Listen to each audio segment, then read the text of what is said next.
decided to strengthen their collaborations, to enhance, actually, together, the study of cooperatives at a global scale.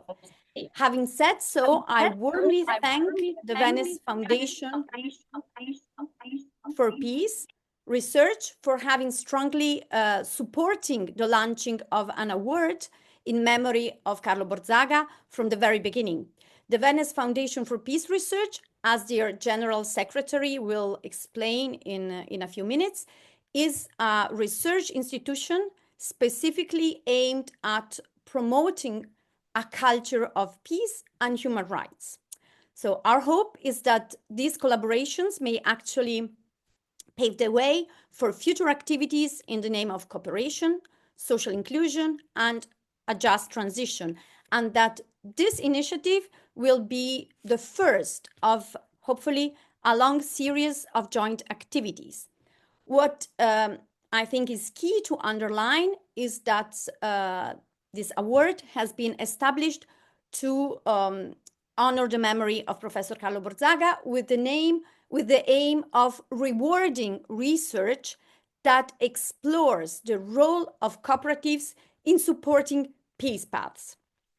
The idea of establishing a joint award was agreed upon by the three cooperative, let's say cooperative or social economy networks in May 2025 during a joint cooperative research colloquium co-promoted by EURICSE, the University of Trento, CIRIEC International, EMES International, and ICA CCR. And the colloquium, which actually took place in Trento, was an extremely rich and intense research gathering where about 50 scholars from 18 different countries and with very diverse research backgrounds met for 2 intense days to reflect outside the box. Participants reflected on cooperatives' capacity and limitations in tackling pressing challenges. They critically discussed new research avenues and explored differences and similarities of participating networks. So the challenges that emerged as particularly pressing include the need to reframe some theoretical questions guiding cooperative research to properly include current hurdles, the importance of overcoming the predominantly northern perspective that we often have, and the complexity of interdisciplinary research, combining legal, economic, and sociological approaches with the transdisciplinary and mixed method research. So together with the promoters of the colloquium, we thought both a concrete and symbolic way to continue our collaboration was by establishing an award aimed at supporting the new generation of cooperative scholars. It actually goes without saying that dedicating this award to Professor Carlo Borzaga, one of the most prolific cooperative scholars who not only studied cooperatives but also contributed to innovating them, has a profound meaning for all of us. Firstly, for those who had the great opportunity, like myself, to work and learn from him. So in addition, we welcomed the proposal of the Venice Foundation for Peace Research and agreed that focusing on the role of cooperatives in supporting peace paths was not only an obligatory choice, considering the dramatic historical moment we are facing, but also a sign of hope that would do justice to the many, often very little visible cooperative initiatives that struggle every day to promote participation and democracy on the ground. So finally, just a few technical issues before giving the floor to Professor Iammicelli. So the webinar will last until 3:30 p.m. And in addition to participating actively by raising your hands, you may also use the chat to ask questions. And alternatively, you are kindly invited to get in touch with us via email after the webinar. Having said so, let me introduce you to Professor Paola Iemiceli, who will share some thoughts on Professor Carlo Borzaga's contribution and on the award. Paola Iemiceli is president of EURICSE and law professor at the University of Trento. Paola, the floor is yours. Many thanks, Julia, and welcome to everybody. Good afternoon.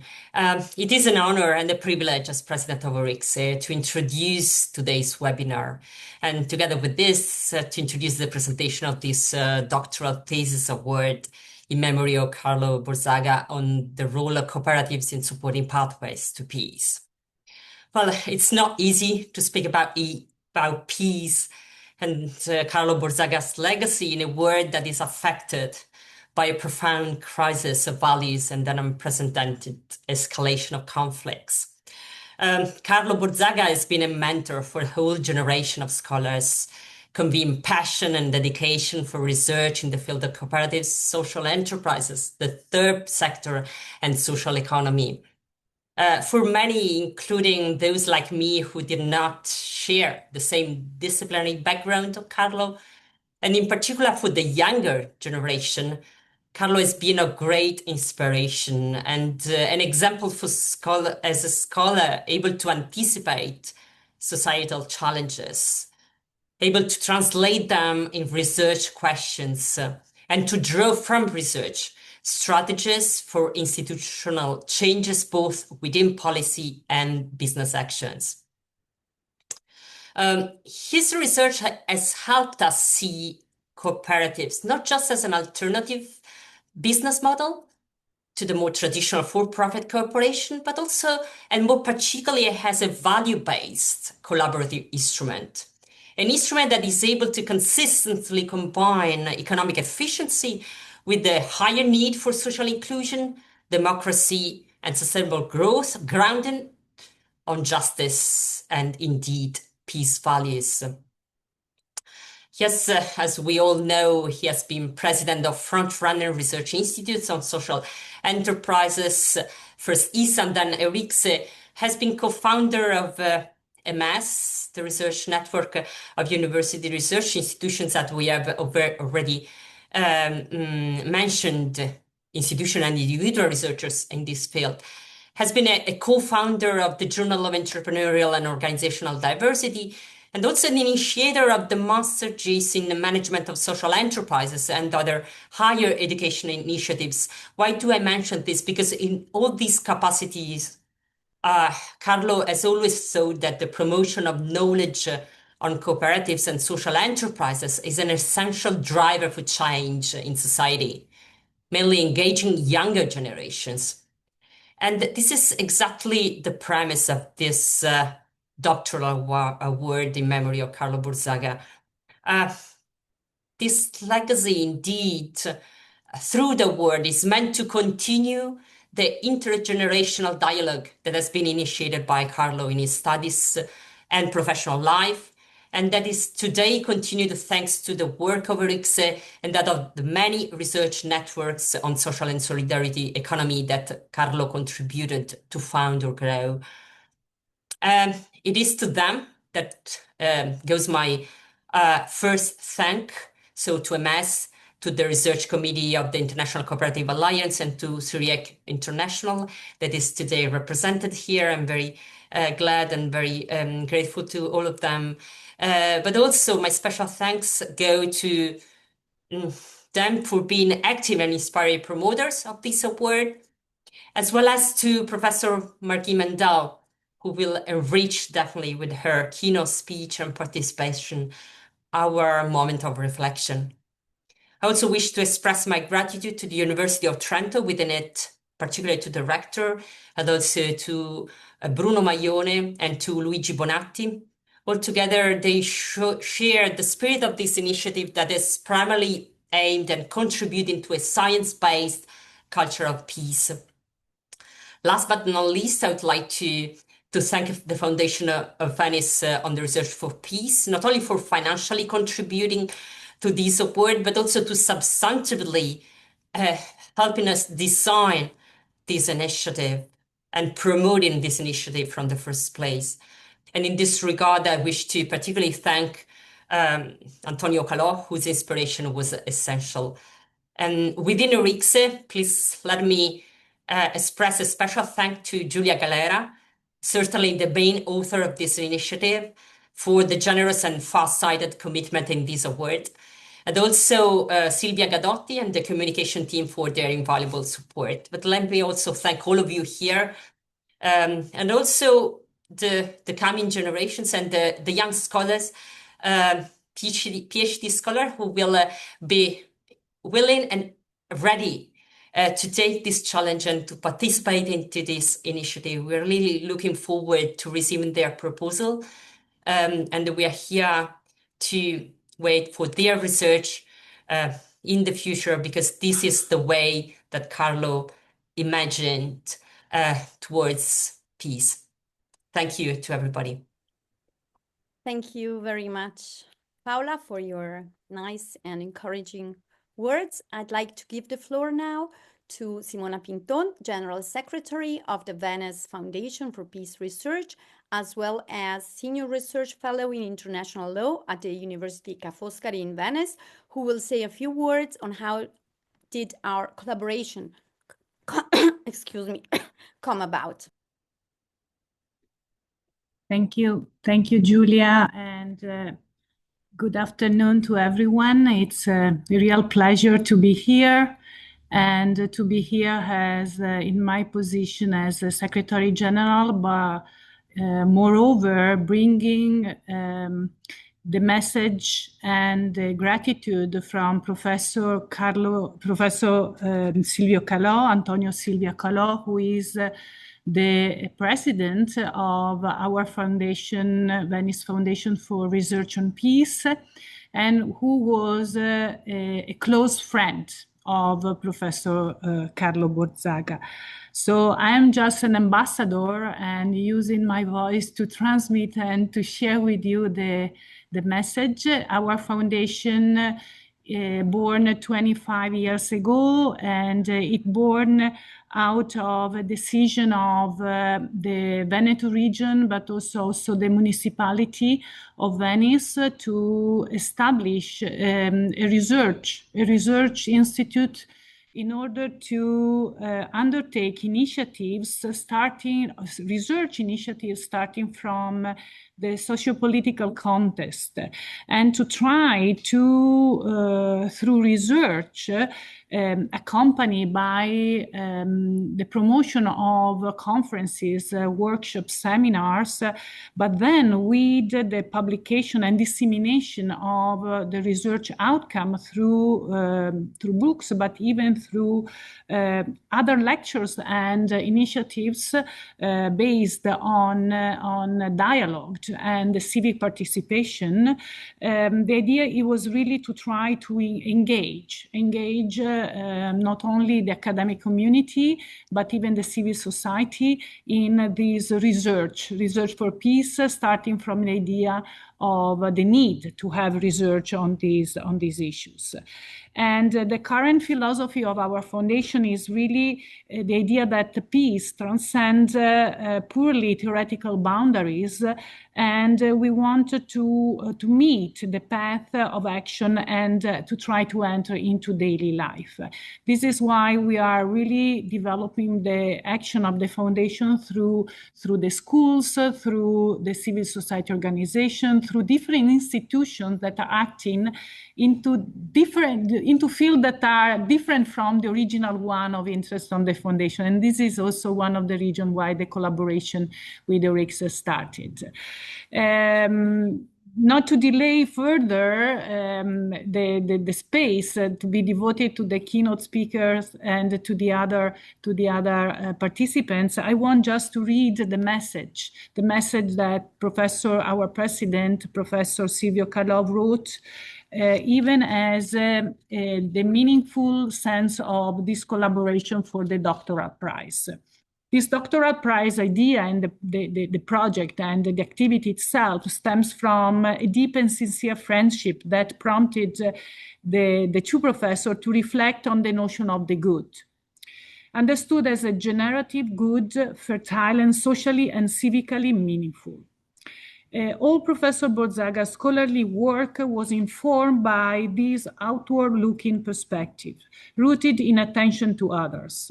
He constantly regarded cooperatives and the social economy as spaces for inclusion, encounter, and attentive listening, contexts in which work, education, research, and collective growth find their raison d'être. Such spaces were for him intrinsically conducive to peace. A peace patiently and continuously constructed in everyday practice.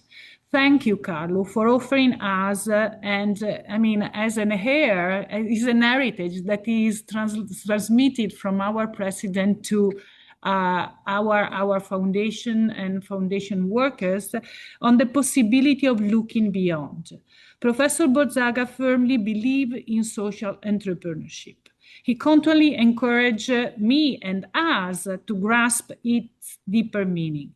He viewed the third sector, volunteering, and the cooperative movement as privileged contexts for transforming the world for the better, toward a more open, more understanding, more welcoming, and more solidaristic society, a society oriented toward peace.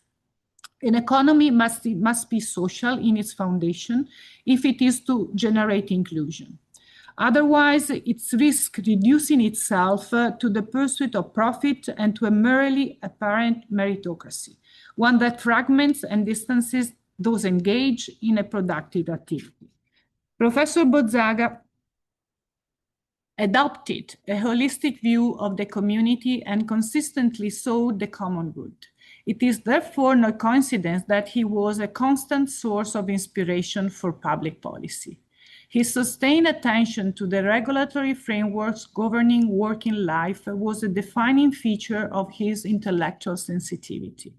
In this domain, he demonstrated an exceptional capacity to conceive and promote innovative legislative solutions as well. Living well together should constitute a daily constructive aspiration. For him, the democratic process was inseparable from welfare. Welfare indeed represents the true measure of democracy. This is the profound legacy bequeathed to us by Professor Carlo Borzaga. It is now our responsibility to ensure that such a richness and depth of purpose as Carlo are not dissipated, and the decision to work together on these Doctoral Award and prize is really the reason behind of our collaboration. And thank you very much for having us been part of this very inspirational and important project. Thank you. Thanks a lot, Simona, for your touching words and for having strongly believed in this initiative from the very beginning. Let me now give the floor to Professor Bruno Maione, professor at the University of Trento and Rector's Delegate for Doctoral Programs. Thank you. Good morning to everyone. First of all, I would like to bring you the greetings from the Rector of the University of Trento.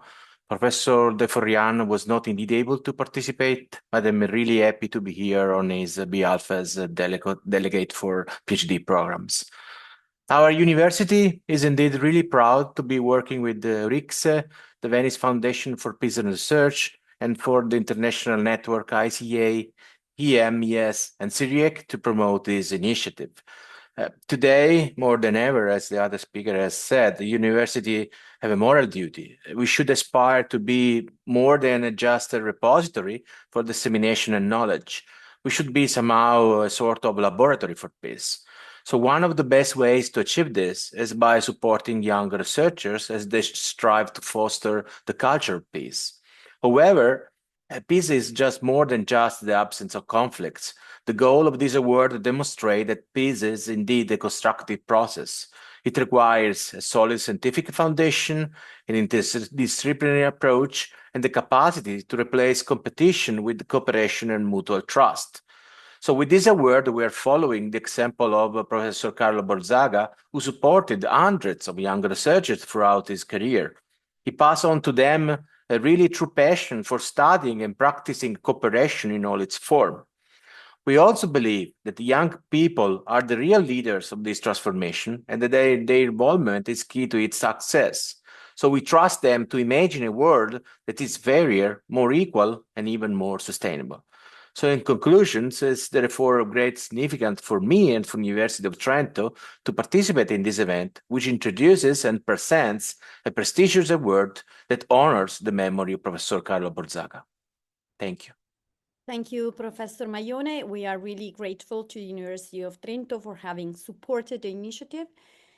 And I'd like to introduce you now to Professor Marguerite Mendell, Distinguished Professor Emerita at the School of Community and Public Affairs of Concordia University, Canada. She's moreover co-founder and director of the Concordia's Carl Polanyi Institute of Political Economy. I warmly thank her for having accepted to give a speech.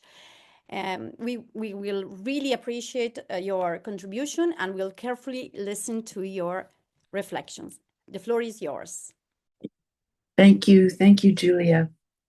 Good morning. It is still morning here. I am speaking to you from Montreal, Quebec, Canada. So good morning from me. Good afternoon to all of you. Paola Iamicelli, President of EURICSE and Professor, University of Trento. Simona Pinton, Secretary General of the Venice Foundation International Research Network.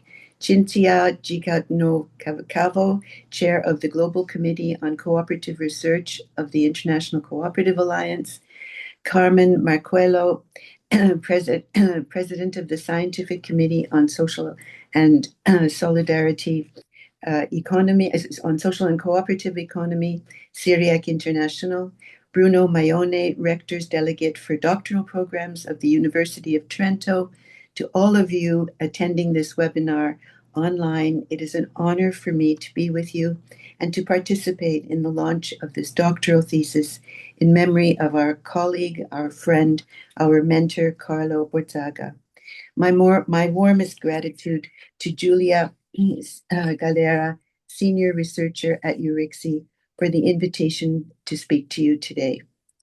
It has been 2 years since the passing of Professor Carlo Borzaga, and in thinking about the new Doctoral Thesis Award in his name and about this event today, I recalled with great fondness the numerous occasions I had the privilege and great pleasure to meet with Professor Borzaga in many parts of the world over several decades. In addition to participating in conferences and on panels together, we had many discussions about our shared interests and commitments as academics, as teachers, and as researchers engaged with actors and communities in what we have come to know as the social and solidarity economy in our respective countries and regions and internationally.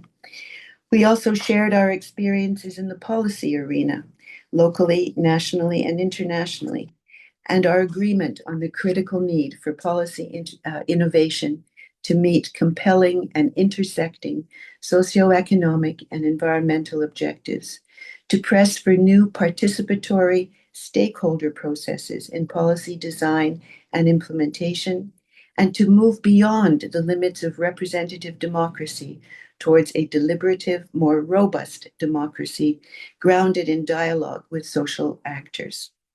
In a recent interview with Nobel laureate Daron Acemoglu, political philosopher Michael Sandel states that democracy requires encounters. It requires active deliberation. We need to negotiate and live with differences, fueled by an ideology and rhetoric that values individualism and deprecates collaboration. Divisions within and between communities and societies are nurtured. They sow the seeds for exclusion and hostility, as we sadly witness today. Michael Sandel states that there is a yearning for morally robust and engaged public discourse versus managerial and angry discourse. For this to happen, he calls for new institutions, new public spaces and arenas. Like many other thinkers today, Sandel does not refer to the foundational commitment by cooperatives and the larger social and solidarity movement around the world to dialogue and democratic governance, and how they are inspirations for broader institutional innovations today. Professor Borzaga's seminal research and advocacy for work insertion of the disabled includes displaced persons who, through these experiences, encounter each other regardless of their origin or ethnicity. This is among the many pathways to peace rooted in cooperation that carry Carlo Borzaga's legacy and is a micro model for encounters which Sandel calls for in broader public and institutional spaces. As academics, we challenged mainstream economic theory by documenting numerous experiences within cooperatives and the broader social and solidarity economy that contradict the foundational hypotheses and principles of neoclassical economics, the dominant paradigm. We discussed the urgency to theorize our work, to move the study of cooperation from the margins to the mainstream within academia, to challenge the dogma of the dominant paradigm with a counter-narrative that situates individuals in a social context of collaboration, to validate engaged research, not in opposition to, but as the underlying basis for fundamental or basic research. I also recall our friendly disagreements about social enterprise very early on, when, rightfully so, Carlo Borzaga believed that these hybrid business models could better respond to societal needs by reconfiguring the relationship with government, opening the way for these new social enterprise to provide services more effectively and have greater community outreach. This was a marked departure from state provision of services, as social enterprises could better identify needs and how best to meet them. I should add that coming from Quebec, with a long history of the cooperative movement and a more recent history of not-for-profit enterprises, together constituting Quebec's social economy, our concern was that this new oxymoron, social enterprise, as Julia Galera noted in her wonderful essay on Carlo Borzaga's legacy, corresponded with the disengagement by government to provide social services and would thereby impose revenue-generating obligations on community-based and advocacy organizations already faced with dramatic cuts in public funding.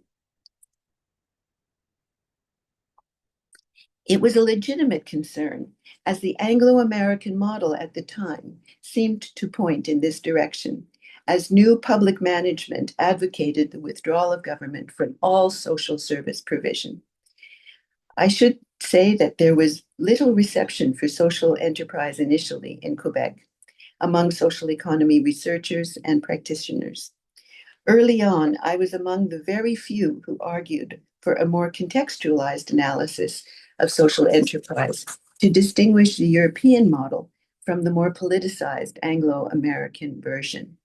That said, in studying this further, it became clear to me that even within the UK and the US, social enterprise had a history that predated a neoliberal adoption and instrumentalization of the concept, and were far from standardized, homogeneous initiatives. These different national trends have been well documented and analyzed in the literature over the last 3 decades, and the large tent of the social and solidarity economy owes a great deal to the work of Carlo Borzaga. Today, the drastic, violent cuts to civil society organizations in the US raises the urgency to collectively support civic organizations, social enterprise, cooperatives, all brutally attacked by the Trump administration's drive to destroy them. The social and solidarity economy and social enterprise networks in the United States face unprecedented challenges today.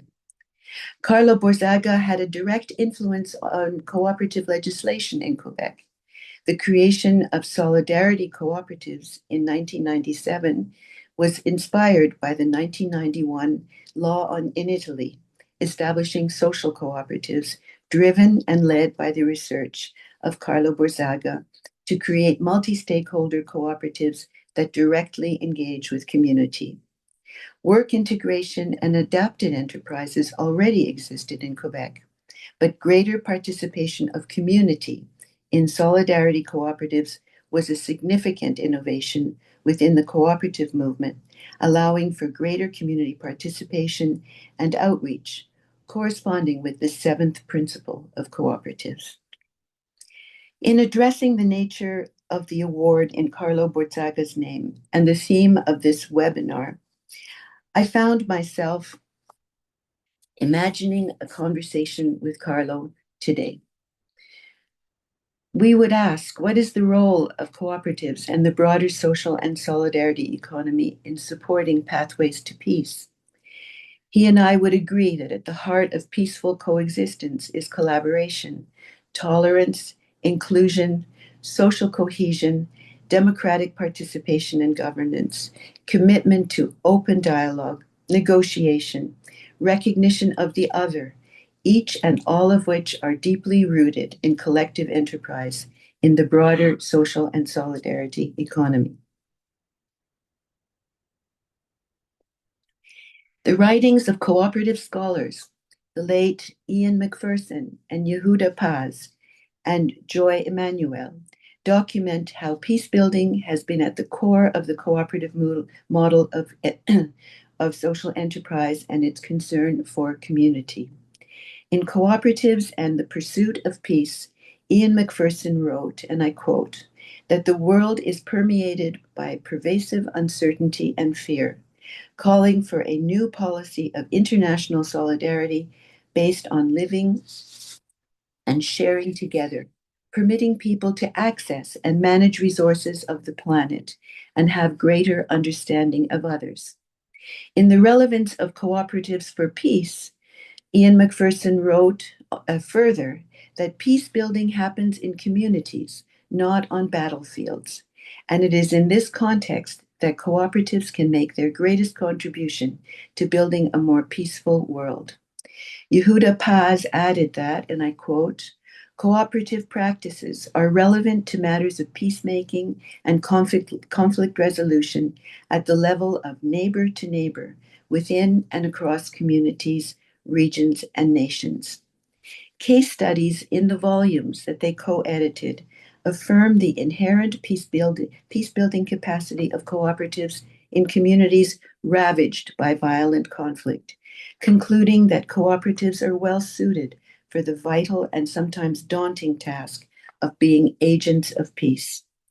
In cooperatives, people come together for a common purpose, to discover and learn about each other, and to appreciate how mutuality and reciprocity can overcome differences and discord. These books and case studies must be read or reread again today in the face of ongoing, unbridled, violent destruction of lives and communities. The International Cooperative Alliance has a 125-year history of dedication to peace. In 2019, the ICA General Assembly in Kigali, Rwanda, adopted the Declaration on Positive Peace through Cooperatives, drawing upon the Norwegian sociologist Jan Galtung's concept of positive peace, which embraces commitment to justice, equality, solidarity, participation, concern for community, and the fulfillment of human needs, beyond the absence of war and violence, or what Galtung referred to as negative peace. Positive peace is a permanent peace that is built on sustainable economic development and collaborative and supportive relationships. The 2019 ICA Declaration is on a continuum of commitments to peace by the cooperative movement from its first Congress in 1901 in Manchester to build a society committed to democracy, equality, solidarity, participation, to what they refer to as a people-to-people peace process parallel to the political peace process.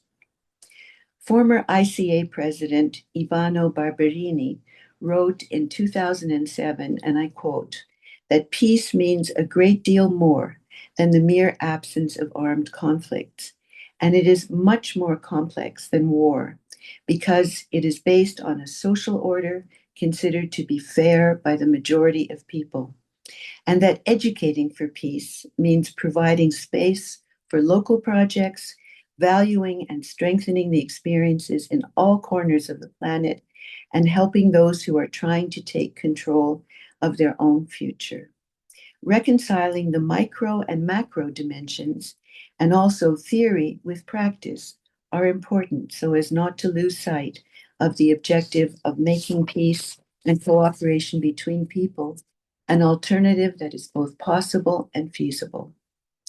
In October 2025, a few months ago, the 7th Global Social and Solidarity Economy Forum, GCEF, held in Bordeaux, France, attended by over 10,000 participants from 5 continents, representing all sectors of activity in the social and solidarity economy, social movements, youth, academic researchers and students, government representatives, international organizations, adopted a declaration for lasting peace, the first such declaration since the creation of GCEF in 2013, in response to the turbulence and inhumanity we continue to witness day by day.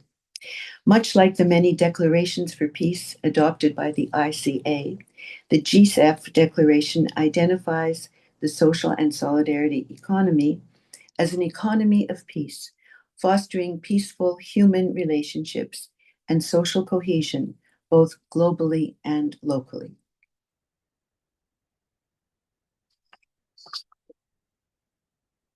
The conditions for peaceful coexistence have existed for almost 3 centuries within mutual societies, cooperatives, and more recently, not-for-profit or social enterprises. The tent, the large tent of the social and solidarity economy, is broader still to include foundations. Together, they represent a powerful counter-movement or double movement, to use the terms of Karl Polanyi, to the forces that continue to perpetuate violence, domination, hostility, and division, destroying lives and communities. Many of us, researchers, teachers, activists, practitioners in the social and solidarity economy, have worked over the years, much like Carlo Borzaga, to co-create and document lived realities that exist in sharp contrast to the dominant paradigm. Enterprises that are collectively owned and controlled in all sectors of activity, producing goods and services to serve human needs. They have emerged in newer sectors, including renewable energy, information and technology, communications, culture, to name only a few. Cooperatives and not-for-profit enterprises are attracting young people committed to climate justice, greater equality, and social inclusion, to living and working collectively. Worker-controlled platform cooperatives are flattening the growth of the gig economy and the isolation and exploitation of its workers, creating collaborative living wage opportunities in home services, car sharing, music streaming, just to name a few of the more contemporary new sectors. The rapidly growing number of cooperatives and not-for-profit enterprises in the food sector are not only promoting local sourcing, but are building community networks of producers and consumers and promoting agroecology around the world. We have created financial institutions and tools that respond to the needs for investment capital, from microcredit to patient capital, with a long history of credit unions as inspiration, as guidance, and as partners. More recently, these financial innovations include community bonds, providing opportunities for all citizens to participate in cooperative initiatives through their savings. We have co-designed enabling policy measures and legislation. Community land trusts around the world are emerging in rural and urban settings, taking land out of the market, and so on. These are all processes of re-embedding the economy in society that unite and inspire people, that nurture hope for a better world, that are dedicated to social justice and peaceful coexistence. The cooperative movement is no stranger to crisis. We know that the number of cooperatives increase at such times. We also know that cooperatives are more resilient and can withstand turbulence and destabilization. Today's violent deprivation in the world, today's violence and deprivation in the world dominates our hearts and minds. Can we say with any certainty that the values underlying cooperation and its practices can spread to counter the forces that sow divisions between peoples and nations, that destroy lives and communities? We have an important pathway, and that is education, sharing knowledge, forming networks of scholars and practitioners, working across boundaries, pressing for more curriculum in higher education, especially, though not only, within departments of economics. The Joint Cooperative Research Colloquium, which you held in Trento in 2025, marks an important collaboration between cooperative and research networks. CIRIEC and GCEF also signed a partnership agreement in Bordeaux in 2025, bringing a large community of researchers, practitioners, local governments into this growing movement of intellectual collaboration. The co-creation of knowledge in post-disciplinary settings is indispensable today. And as emphasized in Julia Galera's opening remarks, we must embrace epistemologies of the South in our mobilization of knowledge, thus far dominated by perspectives and experiences in the North. We need to seed innovations at the local level, in living or learning laboratories. Universities can provide such opportunities to learn, to unlearn, to relearn, to experiment. These are examples. There are examples where this is occurring, but there need to be many more. There needs to be more popular education, more public awareness, more training opportunities for those willing and desiring to work within the social and solidarity economy.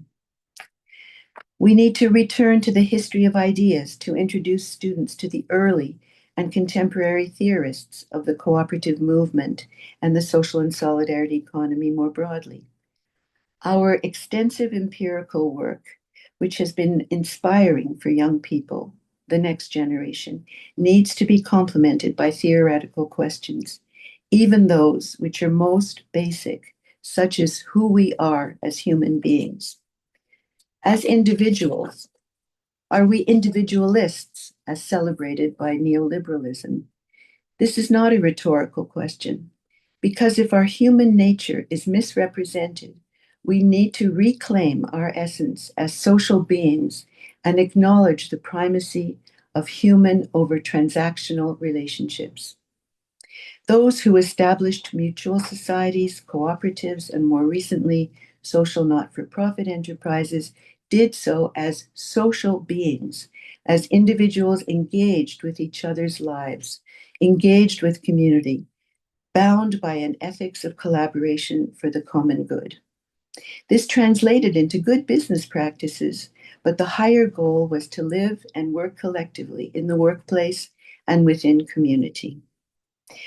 My conversation with Carlo would end with a research agenda and an invitation to the laureates of the award in his name to collaborate with the many individuals and organizations represented here today in meeting the objectives of this award, which includes raising awareness of how the social and solidarity economy can co-design and pursue pathways to peace within more discursive, interdisciplinary, and cross-sectoral spaces, locally, nationally, and internationally. Once again, thank you for giving me an opportunity to remember Carlo Borzaga, my wonderful conversations with him. This gave me an opportunity to imagine yet another conversation with him today and with all of you. Many thanks.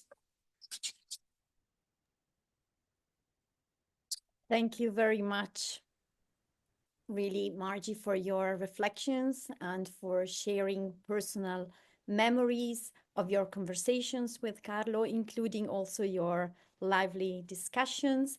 And also, for instance, his contribution to the design of legislation on solidarity cooperatives in Quebec, which I was not aware of. And thanks, moreover, for having shed light on the still to be harnessed potential of cooperatives as tools, as you said, of active deliberation in key domains of interest to the community and as agents of peace, which are both contributions at the core of our joint initiative. So really, thank you very much for your nice words and also encouraging thoughts.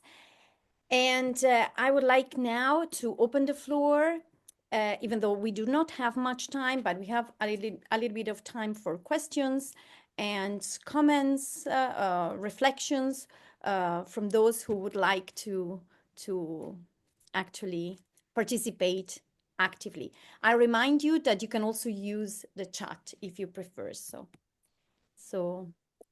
if anyone wants to share some thoughts, you're very welcome to do so.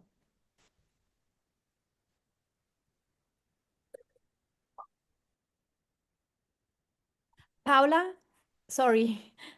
Yeah, sure. Thanks, Julia. Actually, I also would like to see whether others could intervene. I mean, I wanted to warmly thank Professor Mendell for her very inspirational speech. Just a very short reflection and the question together with the question. I mean, it seems to me that part of the conflicts that we witnessed today is also linked to clash between different generations, where the older generation somehow is short-sighted, and maybe the younger generations, at least generally speaking, is more far-sighted and forward-looking.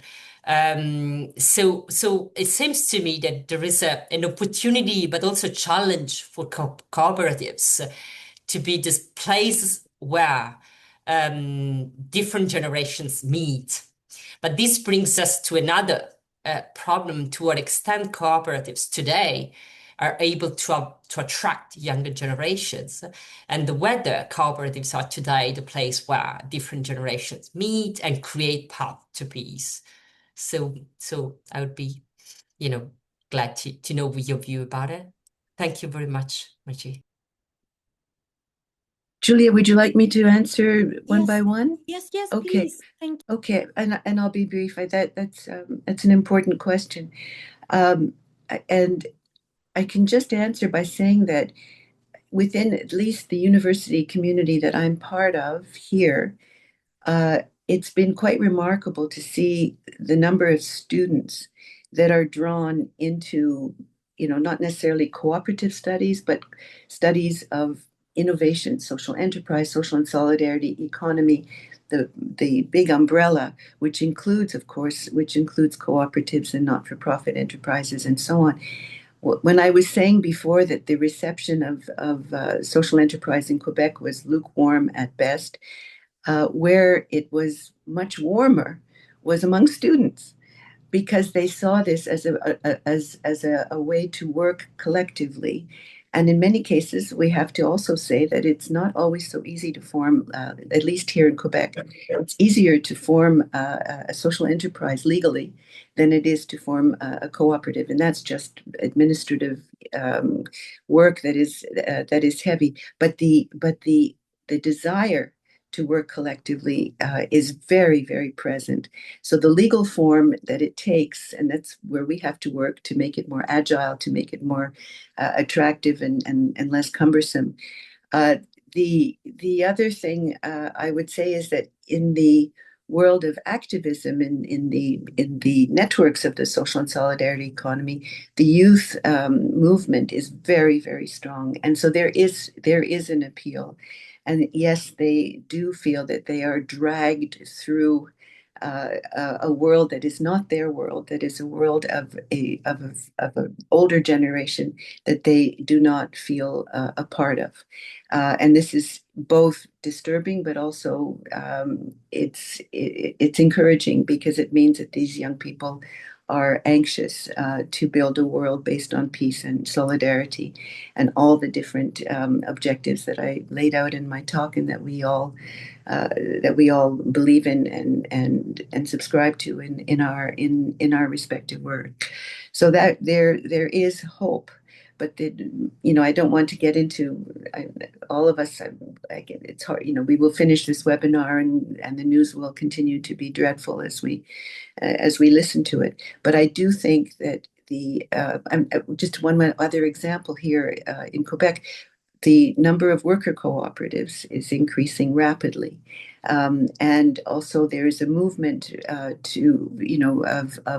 what we call entrepreneurship of worker buyouts, which is also significant. So I think that we're at to use a contemporary term, tipping point, where there will be greater participation in collective initiatives. I think COVID also was a spur. And it wasn't just the sort of historic rise of cooperatives that we've seen emerge out of crisis. These have remained because a lot of them were based in rural and smaller communities, and have created the sixth principle of cooperatives, and that is cooperation among cooperatives and the establishment of networks.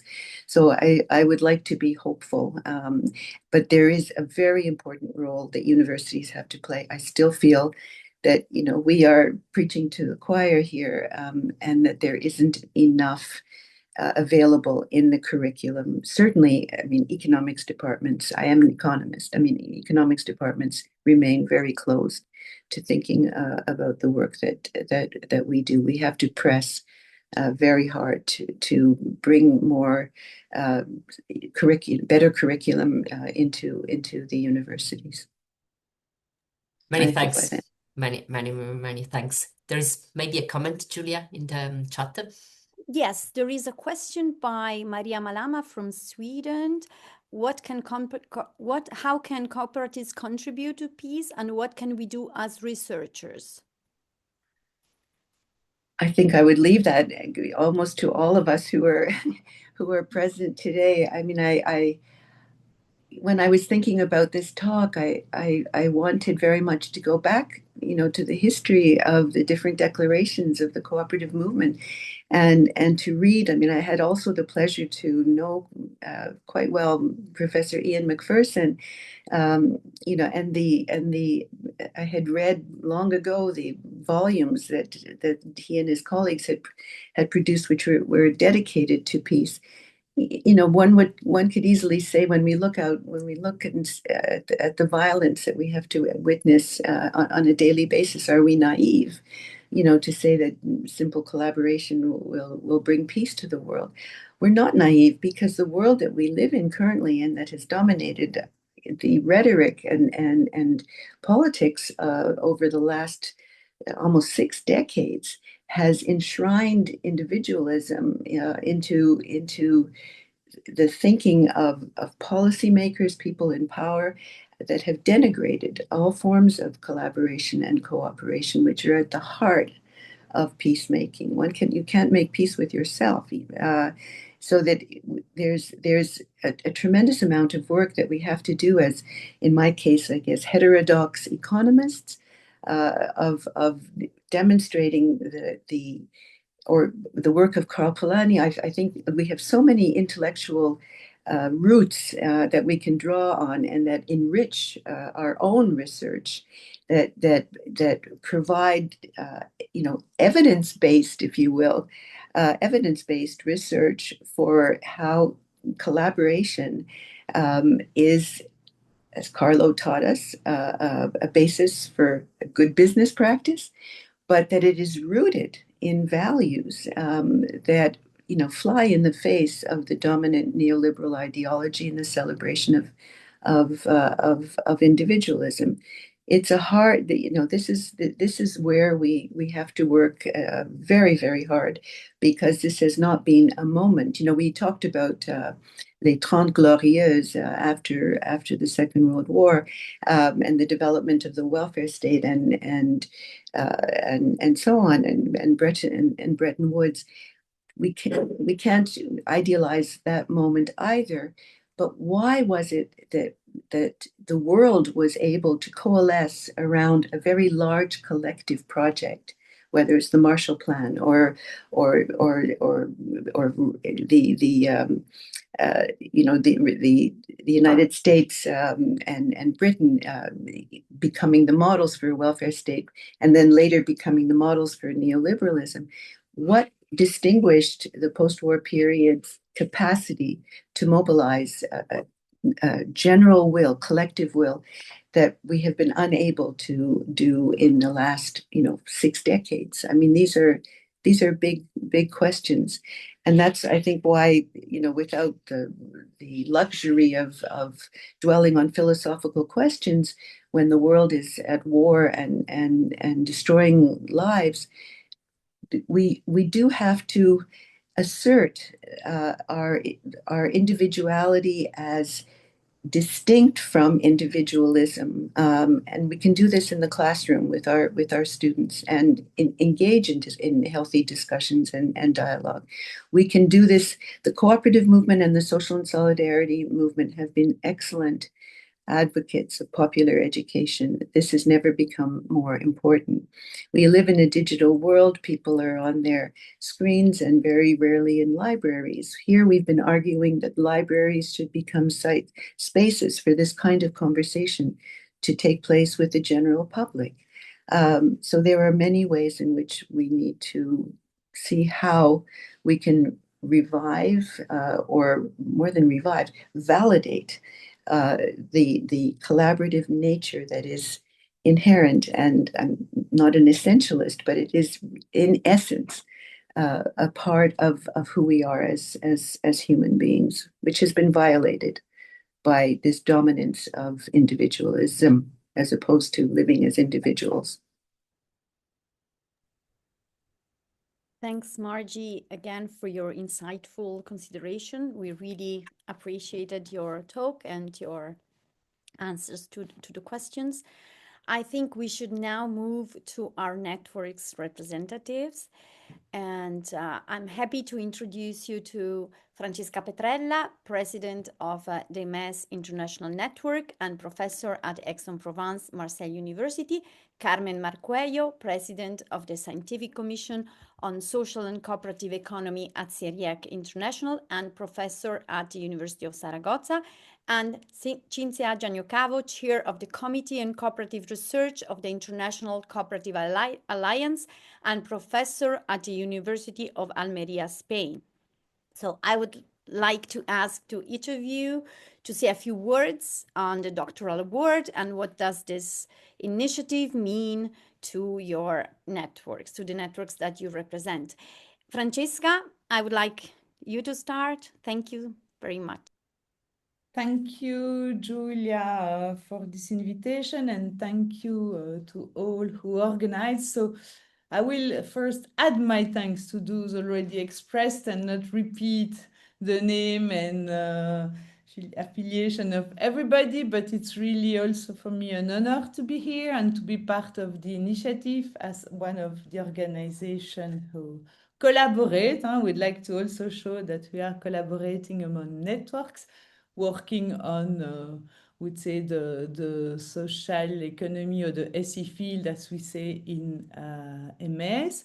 So first, I will say a few words about the EMES network, and then I'll go back to the award. So I think most of you know, but the International Research Network called EMES today gather 14 university research center and more than 300 individuals from more than 50 countries. It has been created more than 20 years ago, and in particular, Carlo Borzaga was one of the founders, so we owe him quite a lot. For these 20 years, we tried to build a research community on the SE field. So this is the word that we use now to gather key concepts and scholars and researchers from the social enterprise, social economy, solidarity economy, cooperative, social innovation, social entrepreneurship, because we all work on, as it has been said, on collective or multi-stakeholders organizations that have first a social mission. So we studied for these 20 years different models and ecosystem of social enterprises across Europe and globally, focus in different sectors. We organize international conference and training schools. Sorry, I'm really bad with my English.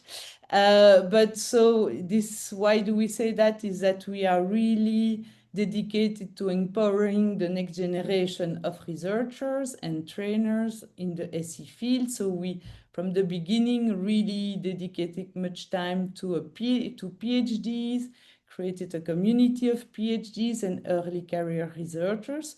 As it has been said, I think we need to support them for the rest, for the future. And so just one word, because Margie mentioned it, the next training school will be on engaged research. As you mentioned, I think we really need to think about how to do research today in a changing environment, because when we work on the SE field, we also work with values and engagement, and this is quite, I mean, it's not always easy in the research and at the university to do engaged research. So will be the theme of the next training school. And so this, I went quickly through it, but just to say that Carlo Borzaga, as I mentioned, was one of the founders of this network, and is really, I could say, one of the fathers of this notion of social enterprise in Italy, it has been said, but also at the European level, because he spent quite a lot of time promoting this concept at the EU level with a book quite famous now about the emergence of social enterprises that has been written in 2001 with Jacques de Fourny, his partner, friends, dear friends, and we can have a small talk, toast to him today, also because they were really good friends and worked a lot and did a lot on the emergence of social enterprise in the scientific world. It has also been said, but I want to say that for EMES, it's important that Carlo was not only a pioneer at the academic level, but also he was also a practitioner. Julia recalled that. But so for us, it's also important to promote research that is really linked to society and to policy and contribute to institutional change. So we really appreciated that too. And it has been said also, it has been really inspiring for all PhDs, but I want to say that he inspired me a lot also when I was a PhD myself. I had the opportunity and the chance to discuss with him. So we really consider that this award is really important for EMES too, as it promotes PhD research and is really in line with what Carlo Borzaga wanted to do.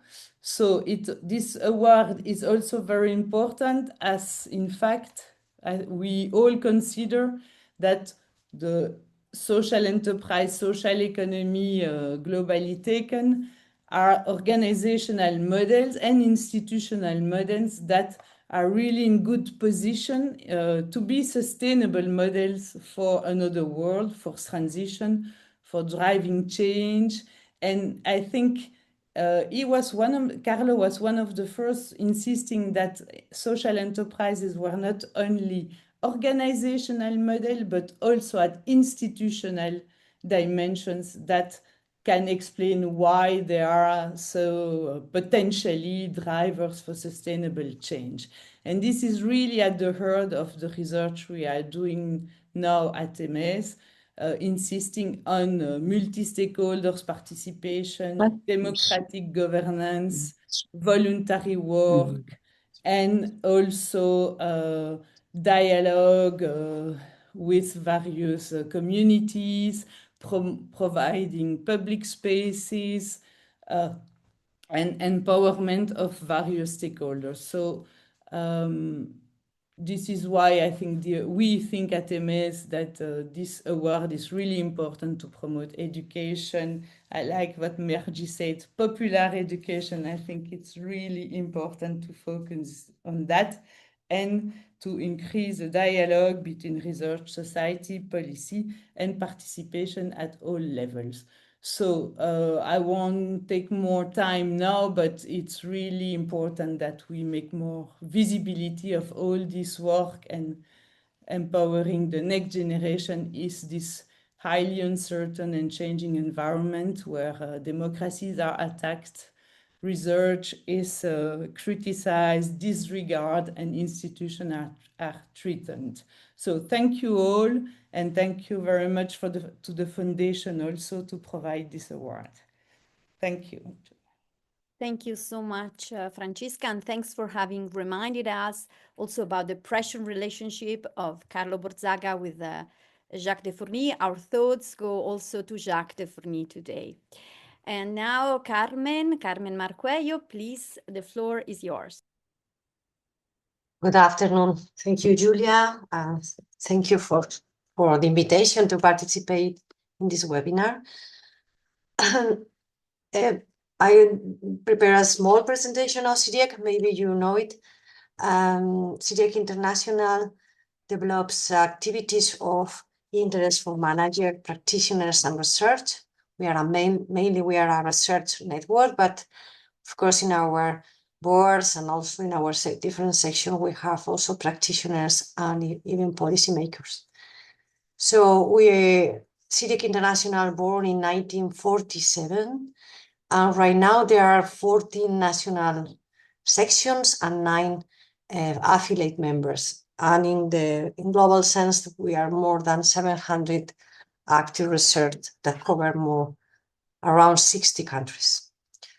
But we met for many years, and I have very happy to be here. Also, I met most of you or some of you in this webinar. And also, I was very lucky to meet Carlo Borzaga in person, and I have always considered him to be extraordinarily generous, both professionally and personally. From the intellectual perspective, I consider that his legacy continues to open new avenues of research and inspire innovative ideas. We say in different moments right now, also Francesca and also Margie, one of the ideas that I consider very interesting is that Borzaga said that they are so advanced in the traditional economic theories and also traditional economic theories that open their minds to study cooperatives and social economy organization. And this kind of advancing theoretical, different theoretical discipline, they argue that cooperatives could play a much more significant role in creating a different and better economic and social system. For this reason, I believe that we should continue to promote basic analytical and theoretical research in the field of the social and cooperative economy with the aim of straight applied research across the different disciplines that address this field. And furthermore, I consider this advance in theoretical analytical research could be very important for the training for the students, of course, in the university and other different levels. For me, the Doctoral Thesis Award in memory of Carlo Borzaga seems an excellent way to celebrate his legacy while also creating a space for shared reflection. It's an honor to participate in this event representing CIRIEC International. And I will also like to congratulate you on the important work carried out by EURICSE, and in particular in Giulia Galera and Gianluca Salvatori for their remarkable capacity to build networks of collaboration. EURICSE, EMES, ICA CCR, and CIRIEC International bring together the vast majority of research in the field of the social and cooperative economy worldwide. And I believe that together we must be able to address the new challenge ahead. As Margie explained right now, I would like again to highlight that the cooperatives are fundamental pillar of peace building, territorial development, and the improvement of the present and future of people and life on our planet. The time has come to move forward towards profound transformation. The time has come for the cooperatives and academia, social economy and academia, to build broad coalitions and work together to achieve a democratic and fair socio-ecological transition capable of transforming our civilizations. Finally, it is a pleasure to have the opportunity to listen to Marguerite Mendell, a very prestigious and active member of the Scientific Commission of Social and Cooperative Economy of CIRIEC International. And thank you for all of you for attending to the seminar and also for the organizers. Thank you. Thank you very much, Carmen, for your nice and encouraging words. Last but not least, I'm happy to give the floor to Cinzia Gianniocavo. Thank you, Cinzia. The floor is. Thank you very much. Thank you for being invited to this webinar. Also to the foundation from Venice, which is also supporting this along with the other organizations online. The Committee of Cooperative Research is a thematic committee of the International Cooperative Alliance, and it has a presence globally across the 4 regions of the ICA. And we also have a very active young and emerging scholar network. So this kind of initiative, I think, is fundamental to fund the research being done in cooperatives, particularly in such an important area, peace. Sometimes people, when they hear cooperatives and peace, and they say, well, what does that have to do with each other? Peace is policy and one thing, and governments and cooperatives is another. And I think that, and this is something I learned a lot from Professor Borzaga, because cooperatives are about a process. It's about putting things into action. And I actually came from the world of sort of non-cooperative business. As the world is a funny small place, I actually, when I worked in Canada, worked for the same firm that Marguerite Mendell's husband worked for. So there you go. Small world. And I had worked for large corporations and all these things. And I decided that I wanted to study something else. So I was a very mature PhD student, and I did my stay at EURICSE. And I met Julia and I met Carlo. He was quite frustrated with me because he thought, well, these lawyers, what do they know? Teasing. And we would have these arguments. And as a lawyer, I would say to this distinguished economist, there's no such thing as markets. And as an economist, that didn't sort of work. I said, no, lawyers set the rules of the game. So we would have these long arguments. But one thing I never argued with Carlo was about his perspectives on cooperatives and what they meant. And he showed me very profoundly that peace is a process, and it's not just a static state. And cooperatives are a practice which includes processes to build that peace. He was also quite adamant that cooperatives were not an ideology, but they were about practicing relationships. They were a vision of different futures to be put into practice. And this was something that allowed different visions, because coming from sort of the corporate business world, we know that there's a sort of this view of what should enterprise look like. And it has imposed itself to the destruction, as we can now see, of human beings and of cultures and of the environment. So that cooperatives were about collaboration. It's true, they were about common goals, but they were also about conflicts because they were peopled enterprises. And people have different opinions and they have different legitimate interests. So it was about understanding how to work through the processes of divisions and conflicts and coming up to a livable common future, right? And that peace was about the dignity of having your one's needs fulfilled without that being at the expense of others.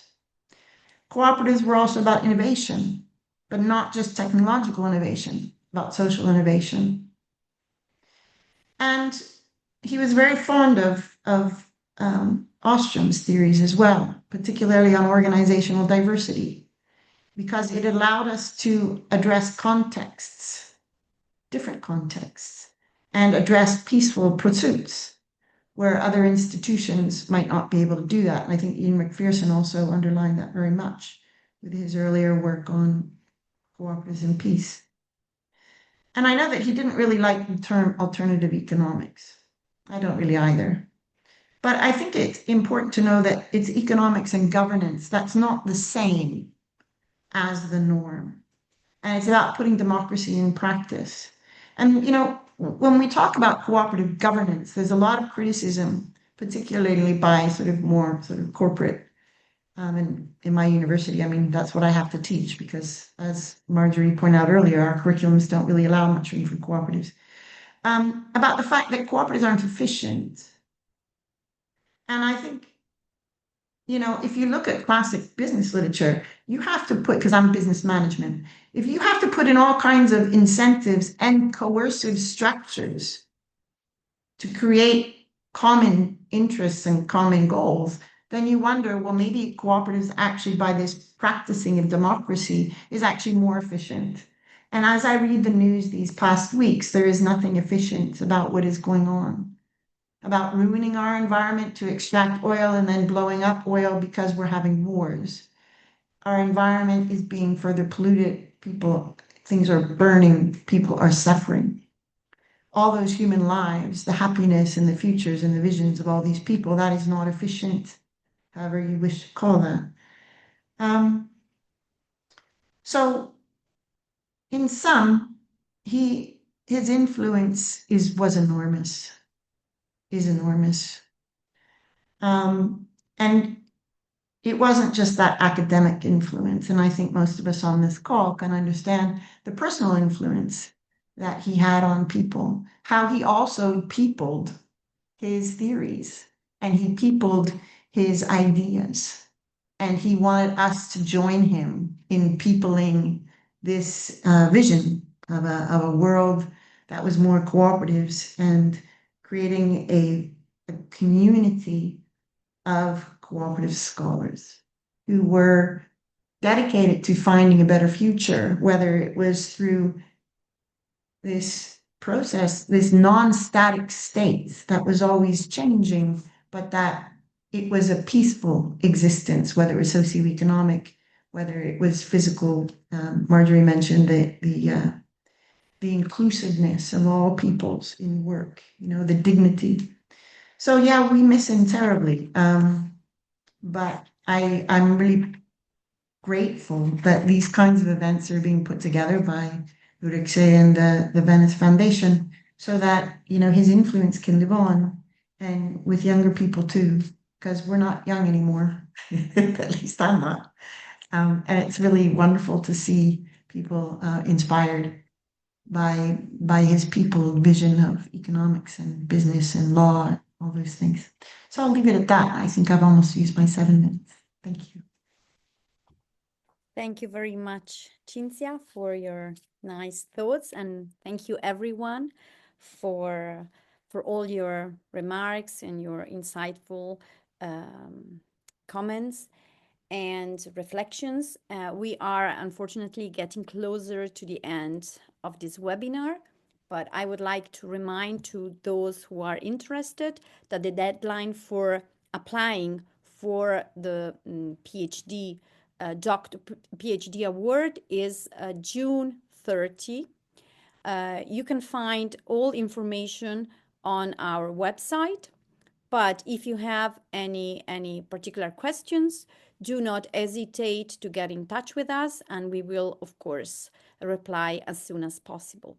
So once again, thank you everyone for your participation. Thank you, Margie, for your insightful speech, and thank you to all the speakers and to all the participants, and to, of course, my colleagues who contributed to organizing this webinar.